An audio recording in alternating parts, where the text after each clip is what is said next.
वास्तव न्यूज में स्वागत है आपका। मैं सरदार। अब तो सारे जहां में, सारे भारत देश में ही तिरुपति एक देवस्थान मंदिर का इतना बड़ा नाम है ताकि वहां पर सनातन हिंदू धर्म के हर कोई, ऐसा कोई नहीं गया, ऐसी कोई बात नहीं है। अब वहां पर ऐसा हो गया है ताकि वहां पर उस मंदिर में चाहे कोई भी मंदिर हो, वहां पर अगर कुछ भी अगर प्रसाद देंगे तो कभी ये नहीं पूछेंगे ताकि ये प्रसाद किससे बनाया हुआ है और किससे बनाकर लोगों को प्रसाद बनाकर क्यों दे रहे हैं। अब तक कोई पता नहीं, अब तक कोई शक नहीं, अब तक कुछ भी ऐसे मंदिरों में बिल्कुल ही नहीं होता। अगर मंदिर में अगर जहर भी दे दिया तो लोग भगवान के नाम से खाते हैं मगर शक कभी नहीं करते। अब तो वहां पर ऐसा हो गया है ताकि उसी तिरुपति भगवान के मंदिर में अब वहां पर शायद सुअरों का कुछ मिलावट करने लग गए हैं और लोगों को धोखा देने लगे, भक्तों को। अब उसी बयान पर बसनगुड़ा पटेल इतना बयान देते हैं ताकि उन पर कड़ी से कड़ी सजा हो जाए और वहां पर एक कानून बन जाए ताकि वहां पर भी एक कानून का रूल्स एंड ट्रस्ट बन जाए ताकि वहां पर जाने आने वालों का कुछ आइडेंटिफाई हो जाए। इसी तरह अगर कानून बनाना है तो सनातन धर्म में ऐसा धोखा कभी नहीं होगा, मगर ऐसे लोगों को कड़ी से कड़ी सजा होना चाहिए। ये तो मांग हर कोई टीवी न्यूज़ों में, हर कोई टीवी चैनलों में यही चर्चे चलने लग गए हैं ताकि इतने तिरुपति नामी भगवान के मंदिर में अब इस तरह यहाँ पर धोखा करते हैं तो सोचो भगवान के साथ भी आज धोखा होने लग गया है इस जमाने में। तो उसी तरह मिलावट की बात सिर्फ मंदिरों में नहीं है, कई फैक्ट्रियों में है, कहीं दुकानों में है, कई प्रोडक्टों में भी है, कहीं ना जाने कभी ये नहीं पूछते लोग ताकि इस प्रोडक्ट में क्या मिला हुआ है। सिर्फ कंपनी का नाम जानने के बाद वो अपना लेते हैं, स्वीकार भी कर लेते हैं। कुछ लोग इसमें मिलावट है ये जानकर भी लोग खा भी लेते हैं ताकि लोगों को भी, इसमें बहुत सारे लोगों की भी गलतियां हैं और इसमें कानून कभी बहुत बड़ी गलती है ताकि इस पर कानून कार्रवाई करना चाहिए ताकि इस लाइसेंस सही है या नहीं है, ताकि इसमें मिलावट है या नहीं है, ये सब संबंधित अधिकारियों की जिम्मेदारी होती है। बिल्कुल ही हमारे भारत देश में ऐसा नहीं है, मिलावटों पर ही देश धोखा खा रहा है, लोग धोखा खा रहे हैं और देश में रहने वाले मिलावट रहकर वही देश के दुश्मन बन रहे हैं। ताकि उसी तरह अब यहाँ पर भारत देश में बहुत सारे लोग जानकर भी इसमें मिलावट है तो जानकर भी उसे स्वीकार करते हैं और खा भी लेते हैं, अपनाते हैं। तो सोचो कितनी बड़ी भूल है और कितनी बड़ी गलतियां भी हो सकती है। ताकि इससे कुछ लोग बीमार की शिकार भी हो गए हैं और कुछ लोग ना जाने मर भी गए हैं, ना जाने अब उस पर आरोप नहीं होता ताकि इस प्रोडक्ट, इस मिलावट से ही खाकर ऐसा हो गया है। ये कभी ना डॉक्टर कह गए और ना कोई मरने वाला मरीज कह गया। ताकि अब ऐसा हो गया है मिलावट की बात तो भारत देश में ही ना जाने किस किस में क्या क्या मिला हुआ है बिल्कुल ही जनता को पता नहीं है। कुछ लोग मालूम होते हुए भी उसे खा लेते हैं, उसे पी लेते हैं, मगर उस पर बिल्कुल ही कानून कार्रवाई नहीं होती, ना उस पर आवाज जनता की उठती है। अगर ऐसा कुछ भी नहीं है इस देश में, मगर सोचो एक मंदिर में भगवान को ही धोखा देते हैं तो सोचो जनता कितनी धोखा खाती होगी।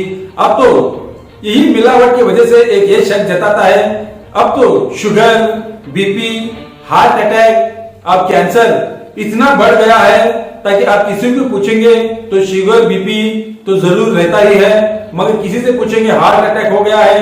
ना जाने ऐसे कुछ बीमारियां भारत देश में इतनी तेजी से अटैक हो गया है लोगों को ताकि क्या यही सच है? क्या इस मिलावट से ही लोग खोखले होकर बीमार हो रहे हैं? क्या बीपी, शुगर क्या इन्हीं से बढ़ने लग गया है? ताकि आखिर इस पर क्यों जांच नहीं होती, क्यों तहकीकात नहीं होती? आखिर छोटी छोटी उम्रों में हार्ट अटैक होकर मर जाते हैं ताकि वजह क्या होगी?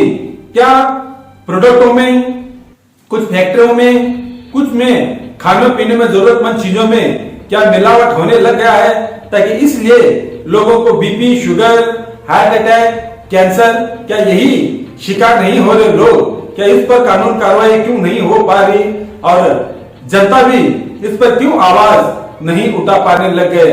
तो बड़ी सोचने की बात यह है ताकि अब तक कोई जनता ना आवाज उठाने लगे ना कुछ भी नहीं। अब तो उसी तरह जो नामी मंदिर तिरुपति मंदिर में ही इतना बड़ा धोखा होने लग गया है, तो समझो लोगों की जनता के साथ ना जाने किस किस तरीके से कैसे कैसे धोखे खाने लग गए हैं। अब तो ये जनता ही जाने और इस पर कानून कार्रवाई तो जरूर करना है, मगर ऐसा नहीं हो पा रहा। अब बसंतगौड़ा पाटिल रहता और इस पर क्या क्या बयान देते हैं अब इसी रिपोर्ट में दिखाएंगे। आइए देखेंगे एक रिपोर्ट में।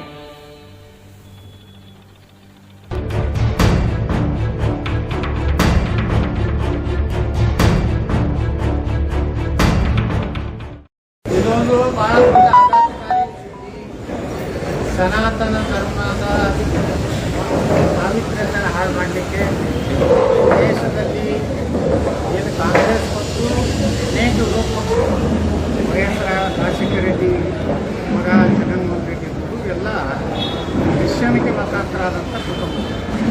ಇವರು ಹಿಂದೂ ಹೆಸರು ಇಟ್ಕೊಂಡಿದ್ದಾರೆ. ಆದರೆ ತಿರುಪತಿ ದೇವಸ್ಥಾನದ ಹಿಂದೆ ಅಧ್ಯಕ್ಷರು ಚಿಕ್ಕಪ್ಪ, ಯಾರಿಗೂ ಈಗ ಜಗನ್ಮೋಹನ್ ರೆಡ್ಡಿ ಚಿಕ್ಕಪ್ಪ, ಅವನು ಕ್ರಿಶ್ಚಿಯನ್. ಯಾವುದೇ ಹಿಂದೂ ಧರ್ಮದ ಧಾರ್ಮಿಕ ಸಂಸ್ಥೆಯಲ್ಲಿ ಹಿಂದೂಗಳೇ ಅಧ್ಯಕ್ಷರಾಗಬೇಕು ಅಂದರೆ ಅದು ಪಾವಿತ್ರ್ಯ.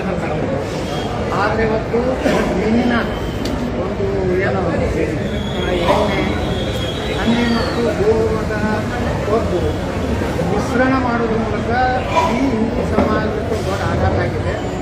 ಇದನ್ನು ಇಷ್ಟಕ್ಕೆ ಬಿಡಬಾರ್ದು. ಈಗಾಗಲೇ ಕೇಂದ್ರ ಆರೋಗ್ಯ ಅದರ ವರದಿಯನ್ನು ಕೇಳಿದ್ದಾರೆ. ಇದನ್ನು ನಾನು ಆಗ್ರಹ ಮಾಡ್ತೀನಿ. ಇದರಲ್ಲಿ ಯಾರ್ಯಾರು ತಪ್ಪಿದ್ದಾರೆ, ಯಾರು ತಿರುಪತಿ ದೇವಸ್ಥಾನ ಮತ್ತು ಹಿಂದೂ ದೇವಸ್ಥಾನಗಳ ಪಾವಿತ್ರ್ಯತೆ ಹಾಳು ಮಾಡಲಿಕ್ಕಾಗಿದ್ದರೆ ಅವರಿಗೆ ಗಲ್ಲಿಗೆ ಏರ್ಪಟ್ಟ ಶಿಕ್ಷೆ ಆಗಿದೆ. ಇಲ್ಲಾಂದರೆ ಏನಾಗಿದೆ, ಹಿಂದೂ ಧರ್ಮದ ಮೇಲೆ ಏನೇ ದಬ್ಬಾಳಿಕೆ ಮಾಡಿ ನಡೀತಿರುವಂಥ ಒಂದು ಭಯ ಇವತ್ತು ಯಾರಿಗೂ ಇಲ್ಲ. ಎಲ್ಲರೂ ಹಿಂದೂ ಧರ್ಮದ ಸನಾತನ ಧರ್ಮದ ಟೀಕೆ ಮಾಡ್ತಾರೆ, ಯಾರೂ ಕೇಳೋರಿಲ್ಲ. ಹಿಂದೂ ಧಾರ್ಮಿಕ ಸಂಸ್ಥೆಗಳ ಮೇಲೆ ಇವತ್ತು ಎಲ್ಲ ಟ್ಯಾಕ್ಸ್ ಹಾಕ್ತಾರೆ. ಆ ಟ್ಯಾಕ್ಸ್ ಇದು ಕ್ರಿಶ್ಚಿಯನ್ ಮಿಷನರಿಗಳಿಗೂ ವಕಫ್ ಆಸ್ತಿಗಳ ರಕ್ಷಣೆಗೆ ಉಪಯೋಗ ಮಾಡ್ತಾ ಇದ್ದಾರೆ. ಮತ್ತು ಧಾರ್ಮಿಕ ದತ್ತಿ ಇಲಾಖೆಯಲ್ಲಿ ಹಿಂದೂಯೇತರ ಯಾವುದೇ ನೌಕರದಾರ ದೇವಸ್ಥಾನಗಳ ವ್ಯವಸ್ಥಾಪನಾ ಮಂಡಳಿಯಲ್ಲಿ ಅಲ್ಲಿ ನೌಕರದಾರಾಗಲಿ ಎಲ್ಲ ಸಮರ್ಥ ಹಿಂದೂಗಳೇ ಇರಬೇಕು. ಹಿಂದೂಗಳೇ ಇಲ್ಲ ಅಂತ ಇದ್ರೆ ಅಂದರೆ ಹಿಂದೂಯೇತರ ಯಾರಾದಿದ್ರೆ ಅವ್ರು ಪದರ ಹಾಕಬೇಕು ಅಂತ ಆಗ್ರಹ ಚಿತ್ರಗಳನ್ನು ಮಾಡ್ತೀನಿ. ಮತ್ತು ಸರ್ಕಾರದ ಒಂದು ವ್ಯಾಪ್ತಿಯಲ್ಲಿರುವಂಥ ಎಲ್ಲ ದೇವಸ್ಥಾನಗಳನ್ನು ಮುಕ್ತ ಮಾಡಿ ಹಿಂದೂ ಆಡಳಿತವನ್ನು ಕೊಡುವಂಥ ವ್ಯವಸ್ಥೆ ಮಾಡ್ತೀವಿ. ದೇಶನಾಗ ಮಸೂತಿಗಳ ಮೇಲೆ ನಿರ್ಬಂಧ ಇಲ್ಲ, ಕಂಟ್ರೋಲ್ ಇಲ್ಲ, ಚರ್ಚ್ಗಳ ಮೇಲೆ ಕಂಟ್ರೋಲ್ ಇಲ್ಲ. ಆದರೆ ಹಿಂದೂ ದೇವಸ್ಥಾನಗಳ ಮೇಲೆ ಯಾಕೆ ಸರ್ಕಾರ ಕಂಟ್ರೋಲ್? ಅದು ತೆಗೆದು ಹಾಕಬೇಕು. ಭದ್ರೆ ರಚನೆ ಮಾಡುವಂಥ ಸಮಿತಿಗಳ ರಚನೆ ಸ್ವಾಯತ್ತವಾಗಿ ಯಾರೂ ದೇವಸ್ಥಾನ ಹಣ ತಗೊಂತ ಕೆಟ್ಟ ಬುದ್ಧಿ ನಮ್ಮ ಹಿಂದೂಗಳಿಗೆ ಅದರ ಅಭಿವೃದ್ಧಿಗಾಗಿನೇ ಕೆಲಸ ಮಾಡ್ತಾರೆ. ಅದಕ್ಕೆ ನಾನು ಕೇಂದ್ರ ಸರ್ಕಾರ ಕೂಡ ಆಗ್ರಹ ಮಾಡ್ತೀನಿ. ಇಲಾಖೆ ತೆಗೆದು ಹಾಂ ಎಲ್ಲ ಅವರ ಟ್ರಸ್ಟ್ ಮಾಡಬೇಕು. ಟ್ರಸ್ಟ್ ಮಾಡಿ ಅಲ್ಲಿ ಹಿಂದೂಗಳೇ ಆಡಳಿತ ಮಂಡಳಿ ಇರುತ್ತೆ, ಹಿಂದೂಗಳೇ ಅಲ್ಲಿ ನೋಡ್ಕೊತಾರೆ. ಆ ಕಾನೂನು ಕೊಡೋದು ಅದರ ಅನುದಾನ ಏನು ಬರ್ತದೆ, ಭಕ್ತರೇನು ಕಾಣಿಕೆ ಅಂತ ಹಾಕ್ತಾರಲ್ಲ. ಇವಾಗ ತಿರುಪತಿ ತಿಮ್ಮಪ್ಪಗೆ ಕೋಟ್ಯಾಂತರ ರೂಪಾಯಿ ಹಾಕ್ತಾರೆ, ಸಾವಿರಾರು ಕೋಟಿ ರೂಪಾಯಿ ಆದಾಯ ಇದೆ. ಅದು ಹಿಂದೂ ಧರ್ಮದ ಸನಾತನ ಧರ್ಮದ ರಕ್ಷಣೆಗಾಗಿ ಇವತ್ತೇನು ಹೇಳಿದ್ದಾರೆ, ಅಲ್ಲಿ ಉಪಮುಖ್ಯಮಂತ್ರಿ ಹೇಳಿದ್ದಾರೆ, ಆಂಧ್ರ ಪ್ರದೇಶದ ಉಪಮುಖ್ಯಮಂತ್ರಿ ಸನಾತನ ಧರ್ಮ ರಕ್ಷಣಾ ಒಂದು ಬೋರ್ಡ್ ಮಾಡಬೇಕಂತೆ. ಇಡೀ ರಾಷ್ಟ್ರ ಮಟ್ಟದಲ್ಲಿ ಮಾಡಬೇಕು, ರಾಜ್ಯ ಮಟ್ಟದಲ್ಲಿ ಒಂದೊಂದು ಸನಾತನ ಬೋರ್ಡ್ ಮಾಡಬೇಕು. ಆ ಸನಾತನ ಬೋರ್ಡದ ಉದ್ದೇಶ ಏನಪ್ಪ ಅಂದರೆ, ಯಾರಿಗೂ ನಾವು ದೇವಸ್ಥಾನಕ್ಕೆ ಟ್ರಸ್ಟ್ ಮಾಡ್ತೀವಿ, ಅವ್ರು ಅವ್ಯವಹಾರ ಮಾಡಿದ್ರೆ ಏನಾದರೂ ದೇವಸ್ಥಾನ ಹಣ ತಿಂದರೆ ಅಂಥವ್ರ ಮ್ಯಾಗೆ ಆ್ಯಕ್ಷನ್ ತಗೊಂಡು ಒಂದು ಅಧಿಕಾರವನ್ನು ಆ ಬೋರ್ಡ್ ಕೊಡ್ತಾರೆ. ಆ ಬೋರ್ಡ್ನಲ್ಲಿ ನಿವೃತ್ತೊಬ್ಬ ಸುಪ್ರೀಂ ಕೋರ್ಟ್ ಜಡ್ಜ್ ದೇಶದಲ್ಲಿ ಮಾಡಬೇಕು. ರಾಜ್ಯದಲ್ಲಿ ರಾಜ್ಯ ಹೈಕೋರ್ಟಿನ ನಿವೃತ್ತ ಒಬ್ಬ ಜಡ್ಜನ್ನು ಅಧ್ಯಕ್ಷತೆ ಮಾಡಿ ಸನಾತನ ಧರ್ಮದ ಅದರ ಪರಿಪಾಠದಂತೆ ಆ ದೇವಸ್ಥಾನ ಚಟುವಟಿಕೆ ನಡೀಬೇಕು. ಈ ರೀತಿ ದನದ ಮಾಂಸ, ದನದ ಕಬ್ಬು, ಮೀನಿನ ಒಂದು ಇದು ಹಾಕುವಂಥದ್ದು ಇದು ಅಕ್ಷಮ್ಯ ಅಪರಾಧ. ಇಡೀ ಇಷ್ಟು ದಿವಸ ಇದು ಯಾವಾಗಿಂದ ಪ್ರಾರಂಭ ಗೊತ್ತಿಲ್ಲ. ಅಷ್ಟು ತಿರುಮಲ ತಿರುಪತಿ ದೇವಸ್ಥಾನವನ್ನು ಇವತ್ತು ಒಂದು ರೀತಿ ಅಪವಿತ್ರ ಮಾಡಿದ್ದಾರೆ. ಅವರಿಗೆ ಕಠಿಣ ಶಿಕ್ಷೆ ಆಗುತ್ತೆ. ಹೌದೌದು, ಅವ್ರಿಗೆ ನೋಡಿ ಅವರು ಅಲ್ಲಿಗೆ ಹೋಗಬಾರ್ದು. ಸರಿ, ಅಂತ ಹಿಂದೂಗಳ ಭಾವನೆಗಳ ಗಟ್ಟಿಯಾಗುವಂಥ ಕೆಲಸ ಯಾರು ಆಸ್ತಿಕರಿರ್ತಾರೋ ಅವ್ರು ಅಷ್ಟೇ ಪ್ರವೇಶಗಳು. ಆಸ್ತಿಕರಲ್ಲಿ ಹೋಗುವ ಹೋಗ್ಬಾರ್ದು. ಅನ್ಯ ಧರ್ಮದವ್ರು ಏನು ಕೆಲಸ ಐತಿ? ಅನ್ಯ ಧರ್ಮದವ್ರು ಹೋಗ್ಬೇಕಾದ್ರೆ ಅವ್ರು ಮೊದಲು ಹೊರಗಡೆ ಬರ್ದೋಗ್ಬೇಕು. ನಾನು ಹಿಂದೂ ಧರ್ಮವನ್ನು, ಹಿಂದೂ ದೇವರನ್ನ ನಾವು ಗೌರವಿಸುತ್ತೇನೆ, ನಾನು ಶ್ರದ್ಧೆಯನ್ನು ಅನ್ಕೋತೇನೆ ಅಂತ ಬರ್ಕೊಟ್ಬೇಕಾದ್ರೆ ಹೋಗಿ. ಆದ್ರೆ ಅವನು ಹಿಂದೂ ಸನಾತನ ಹಿಂದೂ ಧರ್ಮದ ಪದ್ಧತಿ ಪ್ರಕಾರ ಒಳಗು ತಿರುಪತಿ ದೇವಸ್ಥಾನ ಸ್ವಚ್ಛ ಆಗ್ಬೇಕಂತೀರಿ, ಪವಿತ್ರ ಆಗ್ಬೇಕು, ಆಗ್ಬೇಕು, ಪೂರ್ತಿ ಕ್ಲೀನ್ ಆಗಬೇಕು. ಚಂದ್ರಬಾಬು ನಾಯ್ಡು ಅವರು ಬರೀ ರಾಜಕೀಯವನ್ನು ಹೇಳಿಕೆ ಆಗಬಾರ್ದು. ಇದ್ರ ವಿರುದ್ಧ ಏನೇನು ಅವರು ಎಷ್ಟು ವರ್ಷದಿಂದ ಇದ್ರ ಪಬ್ಬು ಮಿಶ್ರಣ ಮಾಡ್ತಾ ಇದ್ದಾರೆ, ಎಷ್ಟು ದಿವಸದಿಂದ ಈ ಅಪವಿತ್ರ ಕಾರ್ಯ ನಡೆದಿವೆ, ಅದನ್ನೆಲ್ಲ ತನಿಖೆ ಮಾಡಿ ಅವ್ರಿಗೆ ಸರಿಯಾಗಿ ಹಂಗೆ ಶಿಕ್ಷೆ ಆಗ್ಬೇಕಂದ್ರೆ ಇನ್ನು ಮುಂದೆ ಯಾವುದೇ ಹಿಂದೂ ದೇವಸ್ಥಾನದಲ್ಲಿ ಯಾವನೇ ಮುಖ್ಯಮಂತ್ರಿ ಆಗಲಿ, ಯಾವನೇ ಪ್ರಧಾನಮಂತ್ರಿ ಆಗಲಿ ಇದನ್ನು ಮಾಡುವ ಧೈರ್ಯ ಆಗಬಾರ್ದು. ಶಿಕ್ಷೆ ಯಾವ ರೀತಿ ನಾವು ಕಲಿಗೆ ಇರಿಸ್ಬೇಕು. ಅಲ್ಲಿ ಕೋಟ್ಯಾಂತರ ಜನರು ಬಾಯಿ ಒಳಗೆ ಬಿದ್ದಿದೆ. ಅವರು ಯಾವ ಗೋಗಳ ಒಂದು ಪಪ್ಪು, ಹಂದಿಗಳ ಪಪ್ಪು ಇವತ್ತು ನಮ್ಮ ಭಕ್ತರ ಮೇಲೆ ಬಿದ್ದಿದೆ ಅಂದ್ರೆ ನಾವು ಸಹಿತವಲ್ಲ, ದೊಡ್ಡ ಪಾಪ. ಅದಕ್ಕೆ ಪಾಪಕ್ಕೆ ಶಿಕ್ಷೆ ಅಂದ್ರೆ ಅವ್ರು ಗಲಿಗೆ ಒಂದೇ ಶಿಕ್ಷೆ. ಈಗ ಮುನಿರತ್ನ ಅವರು ಅರೆಸ್ಟ್ ಆಗಿದ್ದಾರೆ, ಒಂದು ಜಾಮೀನು ಸಿಗುವಷ್ಟರಲ್ಲಿ ಮತ್ತೆ ಇನ್ನೊಂದು ಕೇಸ್ ಒಂದು ಸಂತ್ರಸ್ತೆ. ನೋಡಿ, ಈಗ ನಾವು ಮನೆ ಹೇಳಿದ್ದೆ ಗೃಹ ಮಂತ್ರಿಗಳಿಗೆ ಅವ್ರದೇ ಧ್ವನಿ ಅನ್ನುವಂಥದ್ದನ್ನು ನೀವು ಪರೀಕ್ಷೆ ಮಾಡಿ. ಇವತ್ತು ಗೃಹ ಮಂತ್ರಿಗಳು FSL ಕೊಟ್ಟು ಹೇಳಿದ್ದಾರೆ. ಅದು ಬಂತಂದರೆ ಇವತ್ತೇನು ಆಘಾತಕಾರಿ ಆದಂಥ ಅನೇಕ ಅವರ ಬಗ್ಗೆ ಆರೋಪಗಳೇನು ಬರ್ತಾ ಇದೆ, ಇದು ತನಿಖೆ ಆಗಬೇಕು. ಯಾವುದೇ ಜನಾಂಗಕ್ಕೆ ನಾವು ಬೆಳೆಯೋಲ್ಲ, ಒಕ್ಕಲಿಗರ ಸಮುದಾಯ ಮಾಡೋದು ಸರಿಯಲ್ಲ. ಒಂದು ವೇಳೆ ಅವ್ರದ್ದು ಧ್ವನಿ ಇತ್ತಂದರೆ ಸರ್ಕಾರ ನಿಪಕ್ಷಪಾತ ನಾವೆಲ್ಲ ಬೆಂಬಲ ಸಪೋರ್ಟ್ ಕೊಡ್ತೀವಿ. ಯಾಕಂದರೆ ಯಾವುದೇ ಇವತ್ತು ಒಕ್ಕಲಿಗರ ಸಮಾಜಕ್ಕೆ ಅದನ್ನೆಲ್ಲ ನಾನು ನೋಡಿದ್ದೀನಿ. ಆದರೆ ಅದು ಒಳ್ಳೆಯದಲ್ಲ. ಅವರು ಜನಪ್ರತಿನಿಧಿ ಅವರು ಯಾರು ತನಗೆ ಮತ ಹಾಕ್ಸಿ ಅವ್ರಿಗೂ ಸಹ ಇವತ್ತು ಆ ಸಮುದಾಯದ ಅಪಮಾನ ಮಾಡೋದು ಸರಿಯಲ್ಲ. ಇವ್ರದೇ ಧ್ವನಿ ಅನ್ನೋಂಥ ಪ್ರೂಫ್ ಆದರೆ ಸರ್ಕಾರ ಎದುರುಗಡೆಯಿಂದ ಅದಕ್ಕೆ ಜಾಮೀನು ಸಿಗುವಷ್ಟರಲ್ಲಿ ಈಗ ಮತ್ತೆ ಒಬ್ಬ ಸಂತ್ರಸ್ತೆ ಬಂದು ಇಲ್ಲ ಅವರು ಲೈಂಗಿಕ ದೌರ್ಜನ್ಯ ಆರೋಪ ಮಾಡ್ತಾರೆ. ಮತ್ತೆ ಹೆಚ್ಚಾಗಿ ಸರ್ ಇದು ಭಾಳಷ್ಟು ಅಕ್ಷಮ ಅಪರಾಧ. ಇದ್ರಾಗೇನೆ ನಾವೇನು ಸಿಂಪತಿ ಇಲ್ಲ, ಬೆಂಬಲ ಇಲ್ಲ, ಇದೆಲ್ಲ ತಪ್ಪೇ. ಆದರೆ ಅದು ಪ್ರೂಫ್ ಮಾಡಿದ್ರೆ 100% ತಪ್ಪು. ಅಂಥವ್ರಿಗೆ ಏನು ಕಾನೂನಿನಲ್ಲಿ ಅವಕಾಶ ಇದೆ ಎಲ್ಲ ಶಿಕ್ಷೆಗಳಾಗ್ತವೆ. ಆದರೆ ಅದನ್ನು ಮೊದಲು ಪ್ರೂಫ್ ಮಾಡೋವಂಥದ್ದು ಈಗ ಗೃಹ ಮಂತ್ರಿಗಳು ಅವ್ರ ಧ್ವನಿ ಇದನ್ನು ಟೆಸ್ಟಿಗೆ ಕೊಟ್ಟಿದ್ದಾರೆ. ಅದು ಬಂದ ಮೇಲೆ ಅವ್ರದೇ ಧ್ವನಿ. ಯಾಕಂದ್ರೆ ನಾನು ವಿಶ್ವಾಸದಿಂದ ಹಿಂದೆ ಎಲ್ಲ ಮಾಧ್ಯಮಗಳು ಪಾಕಿಸ್ತಾನ ಭಯಪಡೋದು ವಿಧಾನಸೌಧದಲ್ಲಿ ಘೋಷಣೆ ಕೊಡ್ತಾರೆ. ಇಡೀ ಕರ್ನಾಟಕದ ಎಲ್ಲ ಮಾಧ್ಯಮಗಳು ಅವ ಪಾಕಿಸ್ತಾನ ಪರ ಘೋಷಣೆ ಕೊಟ್ಟಾನ ನೀವೆಲ್ಲರೂ ಹೇಳಿದ್ರು ಸಹಿತ ಇದೇ ಪ್ರಿಯಾಂಕಾ ಖರ್ಗೆ, ಇದೇ ಗೃಹ ಮಂತ್ರಿ, ಇದೇ CM ಅದು ಅಂದಿಲ್ಲ ಅಂತ. ಆದರೆ ಕೊನೆಗೆ ಜಯಗಳಿಸಿದ್ದು ಕರ್ನಾಟಕದ ಮಾಧ್ಯಮಗಳು. ಅವರ ಒಂದು ಇದು ಅಂಬೇ ಧ್ವನಿ ಅನ್ನೋಂಥ ಪ್ರೂಫ್ ಆಗಿದೆ. ಅದೇ ರೀತಿ ಮುನಿರತ್ನ ಪ್ರೂಫ್ ಆದರೆ ಏನು ಕಾನೂನಿನಲ್ಲಿ ಯಾವ ಕಠಿಣ ಶಿಕ್ಷೆ ಒಳ್ಳಿಕ್ಕೆ ನಾನು ಅವ್ರು ಬೆಂಬಲ ಕೊಡ್ತೀನಿ. ಯಾಕಂದರೆ ಯಾವುದೇ ಇಂತಹ ಹೇಯ ಕೆಲಸವನ್ನು ನಾವು ಒಪ್ಪುವುದಿಲ್ಲ. ರಾಜಕೀಯದಲ್ಲಿ ನಡೀತಾ ಇದೆಯಾ ರಾಜಕೀಯವನ್ನು ಹತ್ತಲಿಕ್ಕೆ ಕೂಡ ಮಹಾನಾಯಕರಿದ್ದಾರೆ. ಈ ವಿಶೇಷವಾಗಿ ಮಹಾನಾಯಕರು ಇದ್ದೇ ಇದ್ದಾರೆ. ಆದರೆ ಇವು ಆರೋಪಗಳೇನದಾವಲ್ಲ, ಈ ಆರೋಪಗಳು ಯಾರೂ ಯೋಚನೆ ಮಾಡುತ್ತಾರೆ. ಪ್ರೂವ್ ಆಗಲಿ, ಅವರೇ ಮಾಡೋಕ್ಕೆ ಪ್ರೂವ್ ಆದರೆ ಅವ್ರು ಶಿಕ್ಷೆ ಆಗಲಿ. ಪ್ರೂವ್ ಆಗದೆ ಹೋದರೆ ಅವರು ಎಲ್ಲ ಇದನ್ನು ಫೇಕ್ ಇದೆ ಅಂತ ಹೋದರೆ ಇದನ್ನು ಯಾರು ಕೂತು ಮಹಾನಾಯಕರು ಮಾಡ್ತಾರೆ ಅವ್ರಿಗೆ ಶಿಕ್ಷೆ.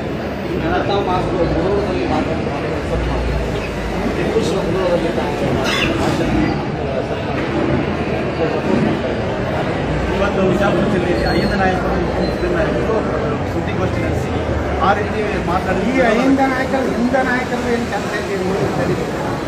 ಅಂಬೇಡ್ಕರ್ ಅವರು ಪಕ್ಕ ಓದಿದ್ರು ಅವ್ರ ಬೆಲೆ ಹತ್ತಿದ್ರೆ ಟಿಪ್ಪು ಸುಲ್ತಾನ್ ಅವರನ್ನು ಇವರು ಹಿಂದ ನಾಯಕರು ಏನದಾರಲ್ಲ ಹಿಂದೆ ಕುತ್ಕೊಂಡಲ್ಲ. ಈ ಹಿಂದ ನಾಯಕರಿಗೆ ಏನಾದ್ರು ಸ್ವಾಭಿಮಾನ ಅಂಬೇಡ್ಕರ್ ಬಗ್ಗೆ ಗೌರವಿದ್ರೆ ಟಿಪ್ಪು ಸುಲ್ತಾನಿಗಾಗಲಿ ಔರಂಗಜೇಬಗಾಗಲಿ ನಾ ಎಷ್ಟು ಬೈದ್ರೂ ನಾ ಏನು ಕ್ಷಮಾ ಬೀಳುವುದಿಲ್ಲ, ನಾ ಏನು ವಿಷಾದ ವ್ಯಕ್ತಪಡಿಸುವುದಿಲ್ಲ. ನಾ ಮುದ್ದೊಳಗ ಹೇಳಿದ್ದಕ್ಕೆ ಭಕ್ತನಾಗಿದ್ದೇನೆ. ಆದರೆ ಪಾಪ ಪೊಲೀಸರ ಮೇಲೆ ಬಹಳಷ್ಟು ಒತ್ತಡ ಇರೋದ್ರಿಂದ ಅವ್ರು ಸೋಮವಾರ ಕೇಸ್ ಹಾಕಿದ್ದಾರೆ. ಪೊಲೀಸರು ಯಾವತ್ತಾಗ್ತಿಲ್ಲ, ತಪ್ಪೇನಿದ್ರು ಅಲ್ಲಿ ಇಲ್ಲಿ ಒಬ್ಬಮ್ಮ ಹೋಗಿ ತನ್ನ ಮಗಳು ಅವಮಾನಕಾರಿ ಪ್ರೆಷರ್ ಮಾಡಿ ಪೊಲೀಸರು ನನ್ನ ಕೇಸ್ ಇಲ್ಲಿ ಕೂಡ ತಮ್ಮೊಂದು ಅವಾಚ್ಯ ಶಬ್ದ ಬಳಸಿ ಕಾಂಗ್ರೆಸ್ ನಾಯಕ ಅವಾಚ್ಯ ಪದ ಮಾತಾಡಿದ್ರು. ಅವರೆಲ್ಲ ಆರಾಮ್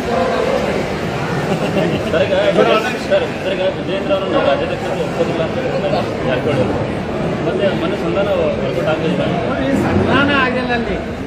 ನಮ್ಮೆಲ್ಲ ಭಾವನೆಗಳನ್ನು ತಿಳ್ಕೊಂಡಾರ.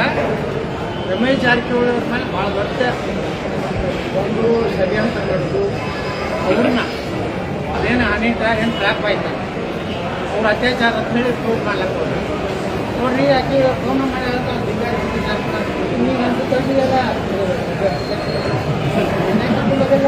ಸಮ್ಮತಿ ಅದಕ್ಕೆ ರಮೇಶ್ ಜಾರಕಿಹೊಳಿ ಏನು ಸಿಕ್ಕೈತಂದ್ರೆ ಇದ್ರ ಹಿಂದ ವಿಜೇಂದ್ರ ಮತ್ತು ಡಿ ಕೆ ಶಿವಕುಮಾರ್ ಇಬ್ಬರು ಕೂಡಿ ಈ ಸಿಡಿ ಬಿಡುಗಡೆ ಮಾಡಿ ಅಂತವ್ರಿಗೆ ಭಾಳ ಸಿಟ್ಟಿದೆ.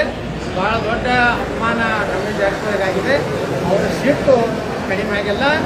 ರಮೇಶ್ ಜಾರಕಿಹೊಳಿ ಏನು ನಿರ್ಣಯ ತೊಗೊಂಡ್ರೆ ನಾವು ಬದ್ಧತೆ ಮೊನ್ನೆ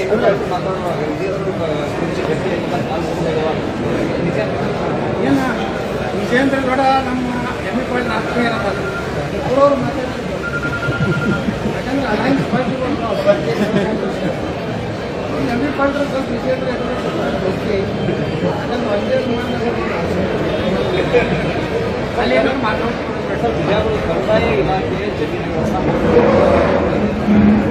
Mohammed Mohsin D C card 45 acre ಒಂದು ಮಾಡ್ಕೋದು. ಈಗ ಮೊನ್ನೆ ಜಮೀರ್ ಅಹಮದ್ ಒಪ್ಪಂದ ಎಷ್ಟು 1,11,000 ಎಕರೆ ಕರ್ನಾಟಕದಲ್ಲಿ ನಾವು ಬರೀ 56,000 ಎಕರೆ 1,11,000 ಎಕರೆ ಕರ್ನಾಟಕದಲ್ಲಿ ವಕಫ್ ಆಗಿ ಪರಿವರ್ತನೆ ಮಾಡ್ಯಾರ. ಯಾದಗಿರಿಯಲ್ಲೇ ಸುಮಾರು ಎಷ್ಟು 3,000 ಎಕರೆ ಅನ್ನೋದು ಅಲ್ಲಿ ಅವ್ರು